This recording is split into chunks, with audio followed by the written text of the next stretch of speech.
Hitler وہ انسان جس کے نام سے بھی ڈر لگتا ہے، وہ انسان جب یہود اب بھی اس کا نام سنتے ہیں تو روح کانپتے ہیں۔ جب انسانیت پر ظلم و ستم کی بات کی جائے گی تو تاریخ میں اڈولف ہٹلر کا ذکر سرفہرست ہے۔ ناظرین، ایک کتاب میں ہٹلر لکھتے ہیں کہ میں نے 80% یہودوں کو ختم کر دیا ہے اور 20% کو چھوڑ رہا ہوں۔ میرے مرنے سے بعد تم کو یہ احساس ہوگا کہ کاش میں اس 20% کو بھی ختم کر دیا ہوتا اور دنیا سے یہودوں کا نام اور نشان مٹا کے جاتا۔ ناظرین، یہ الفاظ تھے اڈولف ہٹلر۔ جب بھی اڈولف ہٹلر کا نام ذکر ہوتا ہے تو ذہن میں یہ خیال آتا ہے کہ یہ وہ شخص ہے جس نے بڑے پیمانے پر یہودوں کا قتل عام کیا تھا۔ پھر کیوں ہٹلر اتنا نفرت کرتا تھا یہودوں سے، اور ہٹلر نے کیوں جرمنی سے یہودوں کو نکالا؟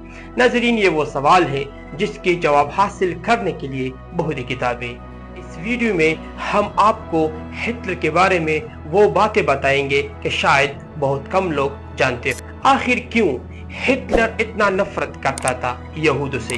ناظرین، اس کا درست جواب یہ ہے کہ ہٹلر جرمن قوم کو دنیا کا بہترین قوم مانتا تھا، اور اس کا یہ خیال تھا کہ صرف جرمن لوگوں کو اس دنیا پر حکومت کا حق ہے۔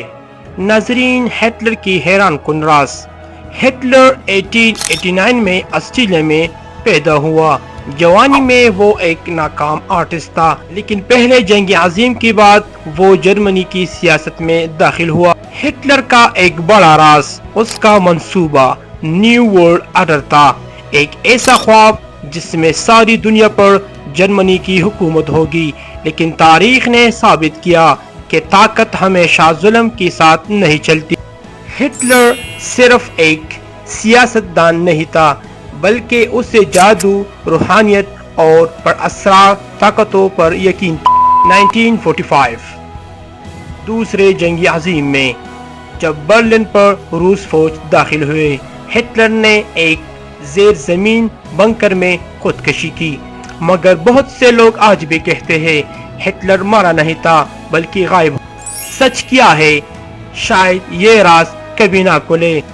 ناظرین، اس امید کے ساتھ اجازت دیجیے کہ آپ کو ہمارا ویڈیو پسند آئی ہوگی۔